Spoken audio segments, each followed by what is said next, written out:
오늘 본문 말씀은요, 31절에 있는 말씀을 따라서 기억하라 라고 하는 제목으로 함께 말씀을 생각해 보고요. 이어서 이제 계속 하고 있는 내용이죠. 바울이 이제 3차 전도 여행을 마치고서 예루살렘을 향해서 가는 길이에요. 가는 길에 에베소 교회의 교인들을 몇 사람을 이제 그 밀레도라고 하는 해변에서 만났어요. 좀 오라고 이제 특별히 연락을 한 거죠. 내가 이제 예루살렘에 가게 되면 언제 또 여러분들을 만나게 될지 모릅니다. 그러니까 내가 여러분들을 이제 마지막 헤어진다 생각하고 마지막으로 한 번 더 여러분들을 보고 싶으니까 해변에서 좀 만납시다. 해가지고 이제 했더니 에베소 교회 사람들 몇 명이 이제 왔어요. 그래서 와서 거기서 같이 이제 마지막으로 기도하고 서로 이제 끌어안고 울고 뭐 이렇게 하면서 이제 헤어지니까 그렇게 하는 장면이 이제 이 사도행전 20장 말씀이에요. 그런데 그 중에서 바울이 뭐라고 얘기했냐면 지난 시간에 봤던 건 뭐냐면 내가 떠나가고 난 뒤에 내가 이제 여러분들을 떠나서 예루살렘을 가고 그 다음에 하나님께서 어떻게 인도하시는지 모르지만 그 길을 가는 가운데에 에베소 교회에 어떤 일들이 생길 거냐면은 늑대들이 올 것이다. 이리들이 올 것이다. 악한 자들이 올 것이다. 와서 여러분들 사이에서 여러분들의 틈에서 여러분들의 그 무리 에클레시아 아침에 얘기했던 에클레시아 여러분 무리들 가운데에서 이 교인들을 향해서 화살을 쏘아대게 될 것이다. 다시 말해서 여러분들 틈 사이에서 그런 악한 자들에게 미혹당하는 사람들이 생기게 될 것이다. 이렇게도 우리가 확대해서 해석을 해볼 수가 있을 것이죠. 그런 다음에 또 뭐라고까지 얘기하냐면은 그러한 가운데에 여러분 중에도 그렇게 미혹당하는 사람이 있을 수 있다. 라고 이제 얘기를 하면서 말세를 만난 성도로서 정말로 정신 차리고 깨어서 근신해야만 할 필요성을 말씀하시는 내용이 앞에 내용들이에요. 그렇게 하면서 이제 바울이 뭐라고 하냐면은 그러므로 여러분들이요 에베소 교회를 온전하게 지키기 위해서 여러분들이요 반드시 기억해야만 할 것이 있습니다. 이게 먼저 31절에서 기억하라 라고 하는 내용이에요. 그 다음에 35절에서도 마찬가지로 이것을 기억하시기 바랍니다 라고 이제 바울이 애가 타서 너무나도 간절하게 너무나도 구구절절히 지금 에베소 교인들을 향해서 부탁을 하고 있는 내용이다 라고 하는 것이죠. 그래서 그 내용이 무엇일까? 과연 바울이 반드시 여러분들이 이것만큼은 기억해야 됩니다. 악한 자들이 와가지고 이 교회를 흔들려고 할 때 여러분들이 이것만큼은 반드시 기억해야만 합니다 라고 강조하는 바가 무엇이냐? 이것이 33절, 34절, 35절에 있는 내용이다 라고 하는 것이죠. 했을 때 우선 이걸 한번 좀 생각해 보면 어떨까 싶어요. 에베소 교회는요 한 가지 그 좀 도드라진 특징이 한 가지가 있습니다. 뭐냐 하면 사도들의 서신서, 그렇죠? 사도들의 서신서들은 다 그 교회에 나름대로 문제가 있어서 고린도 전후서는 고린도 교회에 있는 분파와 그 다음에 근친상간과 세례 성찬의 문제 이런 문제들이 있기 때문에 바울이 거기에 대해서 가르쳐주기 위해서 고린도 전후서를 썼어요. 데살로니가서 같은 경우에는 종말에 대한 내용들을 가지고 사람들이 막 어지럽히는 내용이 있어가지고 여러분들 그렇게 하지 마세요 라고 하면서 또 보냈어요. 베드로 같은 경우에도 말세에 대한 이야기들을 사람들이 잘못 생각하고 막 하니까 교회를 어지럽게 하니까 여러분들 말세는 그것이 아닙니다 라고 하면서 또 편지를 써서 보낸단 말이에요. 이렇게 대부분의 서신서들, 신약 성경에 있는 서신서들은 그 편지를 받는 그 교회들이 대부분 이렇게 문제가 있어서 그 문제에 대해서 사도로서 조언을 하고 사도로서 해결책을 제시하고 이렇게 하려고 하다 보니까 편지 글들을 쓰게 되는 말이에요. 다시 말씀드려서 교회들이 평안한 교회가 없더라는 거죠. 이 교회는 이 교회대로 이런 문제가 있고 저 교회는 저 교회대로 저런 문제가 있고 이런 일들이 있더라라고 하는 것입니다. 그러면 과연 그 당시에 그 사도들이 목회를 못했기 때문에 그렇게 교회들이 어지러웠겠느냐? 아니란 거죠. 교회가 요즘 흔히들 하는 말로 어느 개그맨이 이제 써가지고 많이들 유행하는 말로 살아있네. 교회가 살아있다는 증거예요. 마귀란 녀석이 죽은 사람은 건드리지 않는다 이거예요. 또 교회를 안 다니는 사람들은 건드리지 않는다 이거예요. 그러나 마귀가 누구를 건드려요? 교회를 다니는 사람들을 건드리는 거예요. 건드려 중에도 누구를 건드려요? 아직 터가 굳어지지 않는 사람들을 건드린단 말이에요. 마귀는 그런단 말이죠. 그러니까 결국에는 우리가 어떤 마귀의 어떤 그런 괴계가, 마귀의 어떤 일들이 내게 다가온다, 악한 자의 불화살이 내게 향하고 있다 하게 되면 그거는 다시 말해서 뭐예요? 살아있네, 내가 신앙생활 잘하고 있네, 이 뜻이죠. 내가 하나님의 믿음 안에서, 하나님을 향한 말씀 안에서 잘 성장하고 있구나, 이렇게 생각을 하면 된단 말이에요.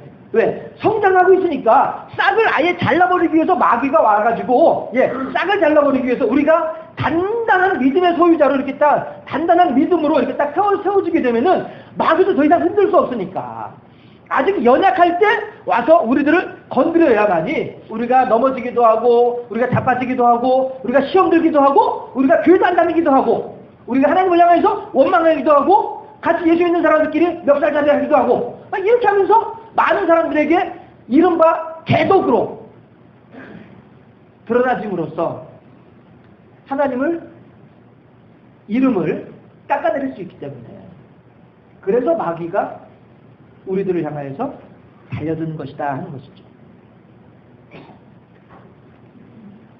따라서 이 교회가 어려움에 처해 있고, 교회가 힘든 상황에 빠져 있고, 이런 일들은 어떻게 보면은 성장통이다라고 하는 것입니다.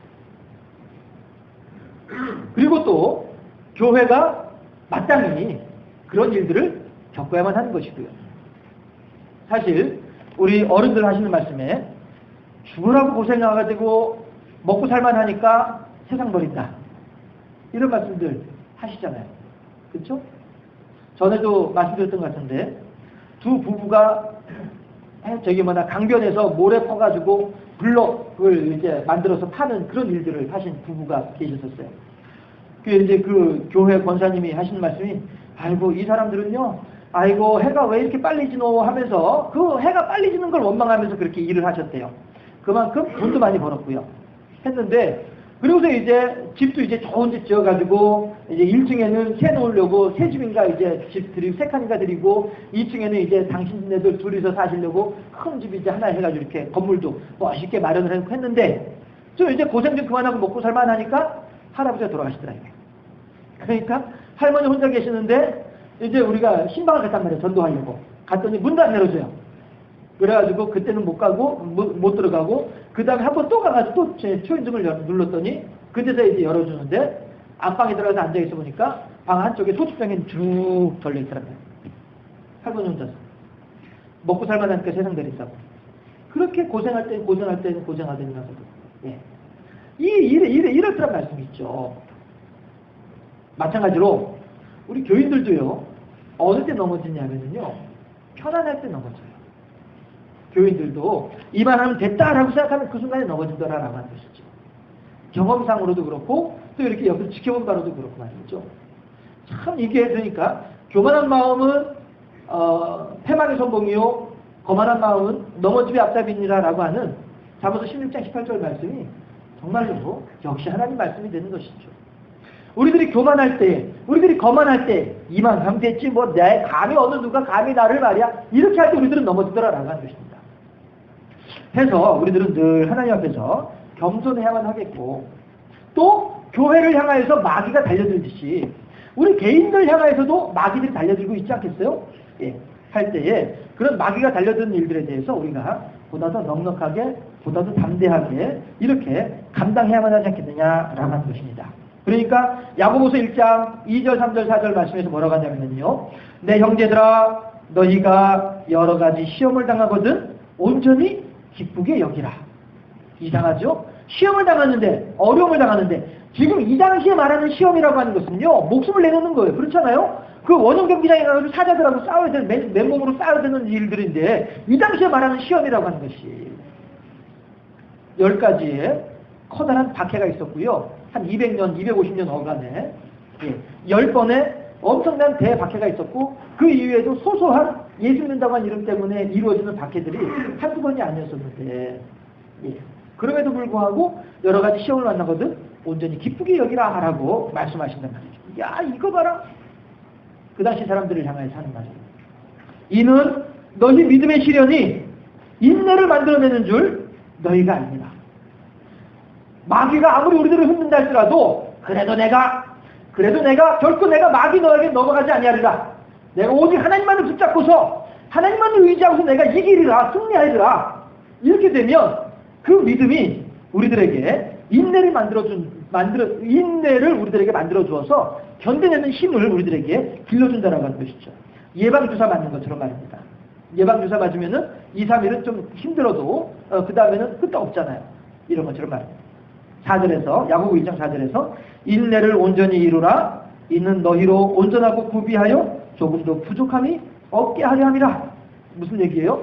하나님의 보좌 우편에 갔을 때에 예수님께서 심판의 명부를 들고 서 계시면서 하나님이시여, 여기 갑돌이는 세상 살아가는 동안에 마귀가 이렇게 어렵게 만들고 마귀가 저렇게 시험에 들게 했음에도 불구하고 끝까지 나에 대한 십자가에 대한 믿음을 저버리지 아니하고 승리한 사람입니다. 그의 인내가 가히 그의 신앙을 아름답게 만들어 놓았고, 그의 인내가 그로 하여금 어느 누구보다도 아름다운게 치장한 사람으로 만들어줬사오니 하나님이시여, 이 사람에게는 천국이 합당하나이다. 예수님께서 인정해 주실 날이 반드시 있을 것이다라고 하는 것입니다.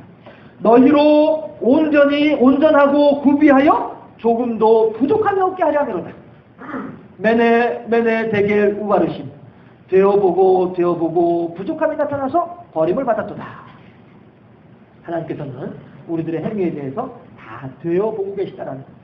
딱 이제 뒷박에다 갖다 달아놓고 저울 큐 갖다 놓고서 됐나 안 됐나 이런 거 보신다는 말씀이죠. 야고보서는 그러므로 말미암아 우리들에게 어려운 일이 있을 때, 힘든 일이 있을 때에 온전히 기뻐하라라고 도리어 역설적으로 권면하고 있더라 하는 것이죠. 그랬을 때에 또한 히브리서 저자는 뭐라고 얘기하냐면요, 10장 13절 말씀에서 이것은 보다도 은혜로운 말씀이니까 우리가 한번 성경을 찾아서 합독해 보도록 하실까요? 히브리서 10장 13절 말씀입니다.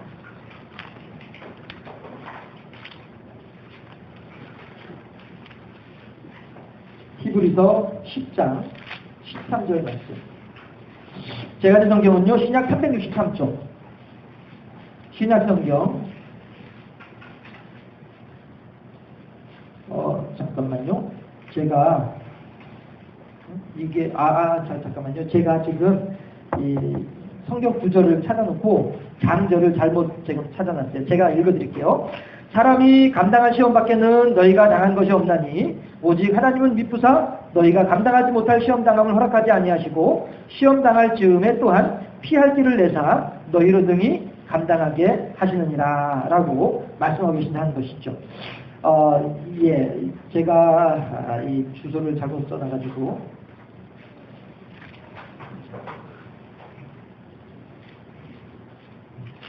아무튼 해서 하나님께서는 우리들이 어려운 일을 만날 때에 그 일들을 우리가 감당할 수 없는 일들을 우리들에게 감당하게 하진 아니하신다라고 하는 것이죠.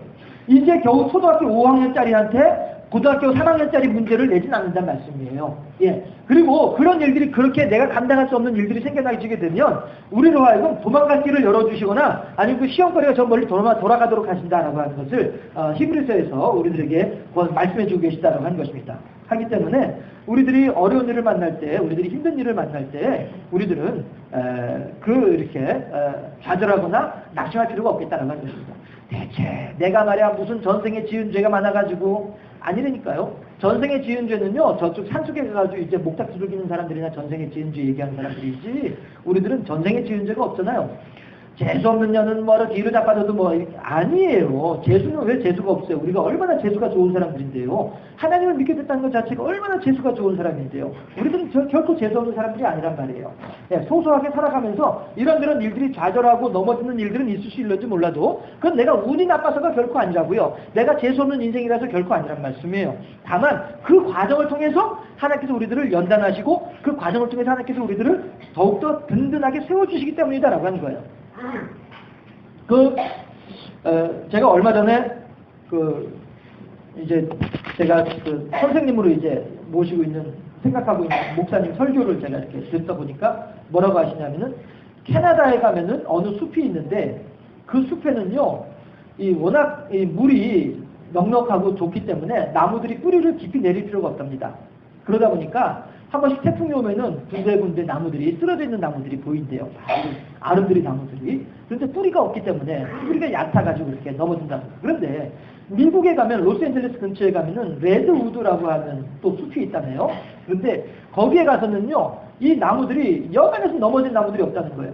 그리고 그 나무들은 파보면은 뿌리가 뭐 백 몇십 미터까지도 이렇게 뿌리가 내려가는 경우도 있고 이렇다고 합니다. 해서 물이 많다 보니까 뿌리를 깊이 내릴 필요가 없다 보니까 쉽게 넘어져요. 그런데 물이 없다 보니까 물을 찾기 위해서 뿌리를 깊이 내리고 뿌리를 길게 내리고 하다 보니까 서로 막 뒤엉켜가지고 넘어질래야 넘어지지도 못해요. 예, 서로 뿌리가 막 뒤엉켜가지고 그렇게 길게까지 막 뿌리가 나가 있고 막 이렇게니까 든든하게 세워지는 거죠. 시험이라고 하는 것이 결국 우리들에게 이렇게 흔들흔들할 때 뿌리가 더 깊이 내려간단 말이죠. 어느 분이 그런 말씀하시더만요. 태풍이 한번 오게 되면은 나무가 흔들리는 가운데 흔들리다 보면은 땅 속에서도 간격이 생겨나고 생겨난 그 틈 사이로 뿌리가 더 굵게 자라나질 수 있다라고 이렇게 표현을 하더라고요. 태풍이 와가지고 나무가 흔들린다? 괜찮다는 거예요. 그렇게 태풍이 지나가고 나면은 뿌리는 더 굵게, 뿌리는 더 깊이 땅 속으로 박을 수 있다라고 하는 것이죠. 더 견고해질 수 있다라고 하는 것입니다.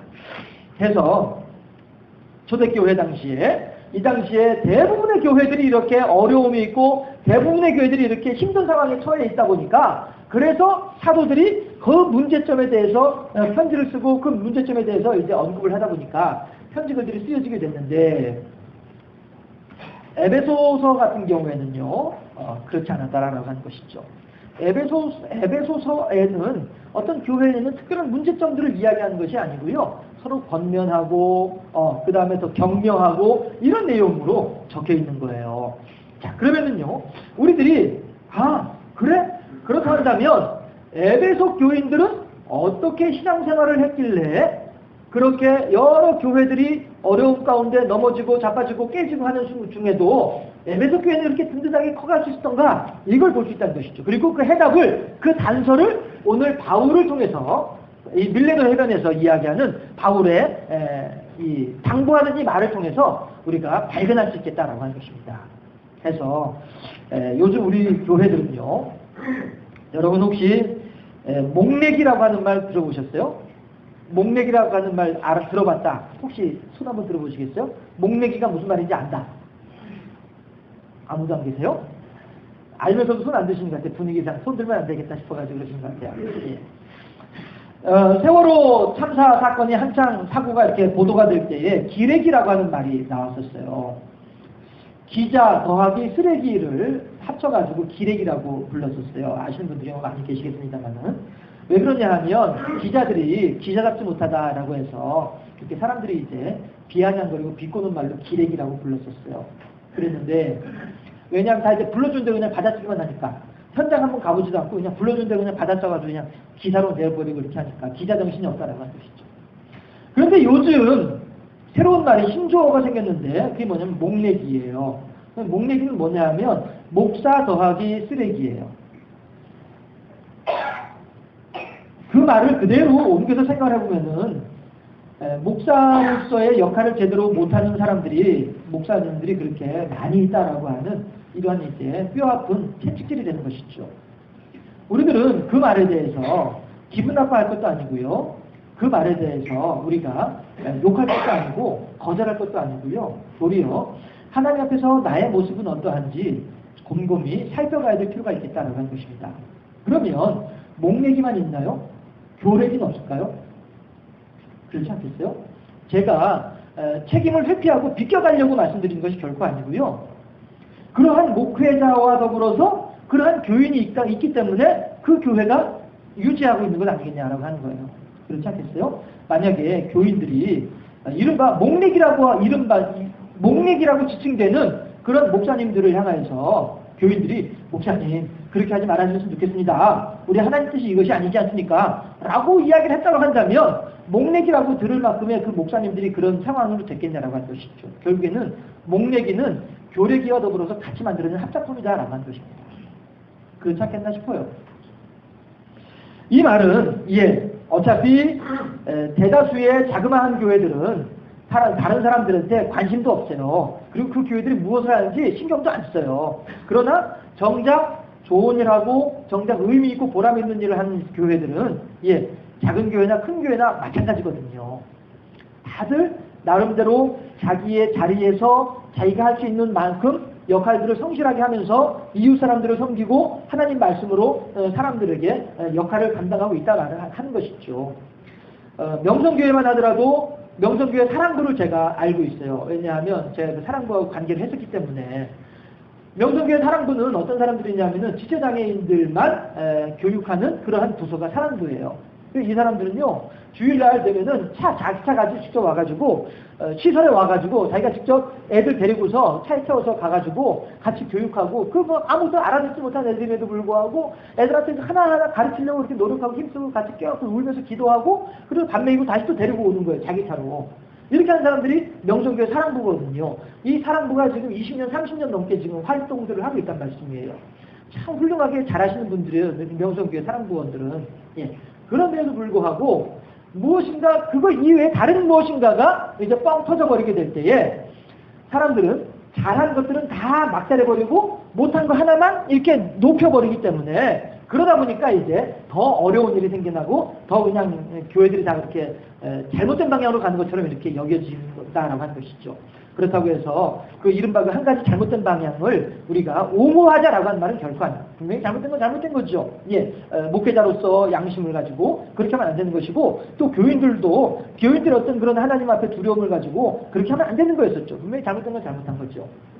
그러나 교회가 그렇다고 해서 전체 교회가 다 그렇게 당연히 한꺼번에 다 그냥 매도돼가지고 못된 인간들, 상종 못할 인간들이라고 그렇게 매도당할 수는 없지 않겠느냐라고 하는 것이죠. 예, 그거 말고 나머지는 잘하는 분들이 얼마나 많이 있는데 말입니다. 예, 했을 때에 결국 우리 교회가 이렇게 마귀의 공격의 대상이 되고 교회가 평안하지 못하고 교회가 어려워지는 것은 어쩌면 당연할 수도 있겠다. 왜? 살아있기 때문에. 살아있는 신앙인들이기 때문에. 그렇기 때문에 그 살아있는 신앙을 마귀가 와서 흐트러 놓으려고 하기 때문에 그렇다고 할 것이죠. 계시록에서도 해 입은 여자가 아기를 낳으려고 하니까 짐승이 와가지고 그 앞에 딱 대기하고 서 있잖아요. 아기 나오면은 나오자마자 곧바로 해치려고. 예, 싹은 애초부터 잘라버려야 되니까. 네, 그렇게 막 기다리고 있잖아요. 그러니까 해 입은 여자가 도망가가지고 광야에서 아기 나왔고 막 이런 일들이 나오잖아요. 이런 것들이 다 박해받는 교회의 모습이다라고 하는 것입니다. 했을 때에 다시 말씀드립니다. 그럼에도 불구하고 에베소 교회는 특별하게 어려움이 없이 이렇게 에베소서가 쓰여진 것을 보게 되면 에베소 교인들만이 가지고 있는 어떤 특징이 있을 것이다. 그 특징을 알아보면 우리들도 오늘을 살아가면서 이 현대교회에서도 마찬가지로 분란 없이 어려움 없이 마귀의 어떤 목표점에서 우리가 극복해낼 수 있는 그런 해답이 나올 수 있지 않겠느냐라고 하는 것입니다. 했을 때에 에베소 교회는 뭐가 있었느냐면요. 바울이 33절에서 오늘 사도행전 20장 다시 사도행전으로 돌아갔어요. 사도행전 20장 33절에서 35절까지에서 하는 말을 보면은 제가 읽어보도록 할게요. 33절부터 내가 아무의 은이나 금이나 의복을 탐하지 아니하였고 바울이 에베소에 있으면서 3년 동안 있으면서요. 에베소 교인들을 향해서 누구에게도 은이나 금이나 의복을 탐하지 아니하였고 다 귀중품들이에요. 의복은 특별히 더 귀했었어요. 여기 순서를 보면은 은이나 금보다도 더 귀한 것이 의복이라고 지금 생각해 볼 수 있을 것 같아요. 예, 해서 탐하지 아니하였고 교인 한 사람이 좋은 옷을 입고 있어요. 그랬더니 바울이 목자 임내하면서 목회자 임내하면서 가지고 집사님 그 옷 참 좋으네. 야 나도 그런 옷 한번 입어봤으면 좋겠네. 만약 이렇게 말을 했다 치죠. 그러면은 어느 누가 그래요 그럼 목사 이거 입으시죠라고 내주지 않겠냐라고 하는 거예요. 지금 바울은 뭐라고 하냐면은 그 일을 내가 하지 않았다는 거예요. 여러분들이 아무리 좋은 것을 가지고 있다 할지라도 내가 그것에 대해서 욕심내지 않았다. 예, 이 얘기를 하고 있는 거예요. 그 다음에 34절에 보게 되니까 뭐라고 하냐면은 여러분이 아는 바와 같이 이 손으로 나와 내 동행들이 쓰는 것을 충당하여 라고 얘기를 해요. 내가 목회를 함에 있어서도 여러분들과 더불어서 어떤 그런 교회 일을 함에 있어서도 나와 내 동행들 바울 선교 팀이 있었잖아요. 그렇죠? 의사 누가도 있었고 마가도 있었고 디모데도 있었고 여러 이제 그 팀원들이 있었단 말이에요. 예. 이 사람들과 더불어서 함께 동역을 할 때에 여러분들에게 그 사람들에게 필요한 비용을 여러분들에게 내라고 하지 않았다. 도리어 내가 다 충당해가지고 내가 감당하고 했었다. 지금 바울은 34절에서 그렇게 이야기합니다. 그러면서 35절에서 뭐라고 하냐면은 그렇게 했던 이유가 있어요.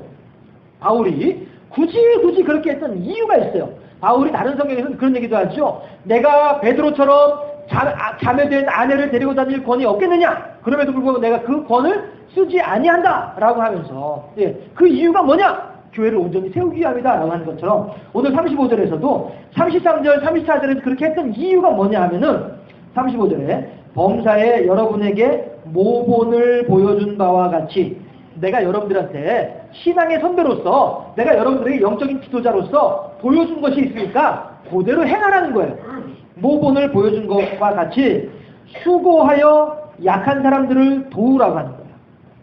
수고하여 약한 사람들을 도우라. 내가 약한 여러분들에게 무엇을 부담 지우지 않았고 내가 연약한 여러분들에게 무엇을 어렵게 하지 아니하고 내가 수고해가지고 내 동행들과 더불어서 같이 지냈다.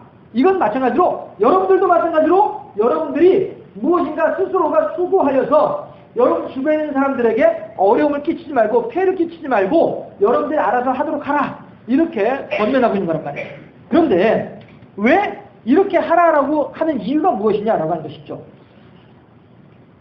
35절 하반절에 보니까 또 주 예수께서 친히 말씀하신 바 주는 것이 받는 것보다 복이 있다 하심을 기억하여야 할지니라. 바울은 결국에는 에베소 교인들을 향하여서 두 가지를 기억하라고 말씀을 하는 거예요. 얘기를 해주는 거예요. 뭐냐 하면 첫 번째 기억해야만 할 것은 내가 여러분들에게 모본을 보였던 것처럼 여러분들도 마찬가지로 주변에 있는 연약한 사람들을 위해서 수고하도록 하라. 여러분들이 옆에 있는 사람들을 위해서 일하도록 노력하도록 하라. 마음을 쓰도록 하라. 라고 하는 것이 첫 번째 바울이 에베소 교인들한테 기억하라고 당부하는 첫 번째고 두 번째 기억하라고 당부하는 건 뭐냐면은 예수님께서 하신 말씀을 기억하라라고 하는 거예요. 예수님께서 하신 말씀이 뭐예요? 주는 것이 받는 것보다 복되도다 라고 하신 이 말씀을 기억하라라고 하는 거죠. 결국 이 두 가지 말씀을 하나로 줄이게 되면은 뭐냐면은 이웃사랑이에요. 내 이웃을 내 몸과 같이 사랑하라 라고 하시는 그 말씀이란 말이죠. 탈무드에서도 하는 이야기가 뭐냐면은 선이 무엇이냐? 탈무드에서 하는 말이요. 착할 선자, 선이 무엇이냐? 내가 하기 싫은 일을 억지로 남에게 떠맡기지 않는 것이 이게 선이다라고 얘기를 한단 말이에요. 이건 뭐냐면은 그만큼 옆에 있는 사람들을 배려하라는 거예요. 그만큼 옆에 있는 사람들을 우리가 이렇게 돌봐주고 살펴주라는 거예요. 이 말이 다시 말하면은 예수님께서 말씀하신 것처럼 내 이웃을 내 몸과 같이 사랑하라라고 하신 말씀에 다 집약되어 있다는 것이죠. 내가 너희를 사랑한 것 같이 너희도 서로 사랑하라 라고 했단 말씀이죠. 이것이 온 율법과 선지자의 강령이라고 말씀하셨단 말이에요. 결국 바울이 지금 에베소 교인들을 향하여서 당부하는 두 가지는 내가 여러분들한테 모본을 보였던 것을 기억을 하고 예수님께서 주는 자가 받는 자보다 복되다 하신 이 말씀을 기억하라 라고 하는 말은 결국엔 뭐냐면은 이웃을 그만큼 섬기라라고 하는 얘기가 된단 말이죠. 사랑으로 섬겨라 라고 하는 것이 되는 것이죠. 그렇게 됐을 때에 에베소 교인들은 바울의 당부의 말을 잘 지켰기 때문에 다른 교회들이 못했다라고 하는 것이 아니라 다른 교회들보다도 월등히 더 평안할 수 있었더라라고 하는 것이에요. 다른 교회들이 틀렸다라고 하는 것이 아니라 다른 교회들보다 월등히 더 안정감 있게 마귀의 베개들을 이겨나갈 수가 있었더라라고 하는 것이에요. 다른 교회들은요, 이것이 에베소 교회보다는 조금 부족하다 보니까 서로 간에 분쟁이 있었고 서로를 향한 사랑의 마음이 조금 에베소 교회보다는 약하다 보니까 서로 간에 송사를 하고 다툼을 하고 시기를 하고 질투를 하고 그 다음에 내 말이 옳으니 네 말이 옳으니 서로 간에 다투게 되고 이런 일들이 벌어지더라라고. 그러나 에베소 교회에서는 그런 일들이 없었더라. 왜 그랬을까? 오늘 34절, 35절, 33절 이 사도행전 20장에서 이 구절을 보면서 에베소 교회가 그렇게 평안할 수 있었던 원인이 여기 있구나 짐작할 수 있겠다는 것입니다. 여러분 어떠하실까요? 분쟁이 일어나고 문제가 생기는 것은 나보다 남을 낮게 여기고 서로 사랑하라는 주님의 말씀을 거역하고 내 욕심을 따라 상대방을 이용하려고 하다 보니까 생겨나는 일들이 아니겠느냐 하는 것입니다.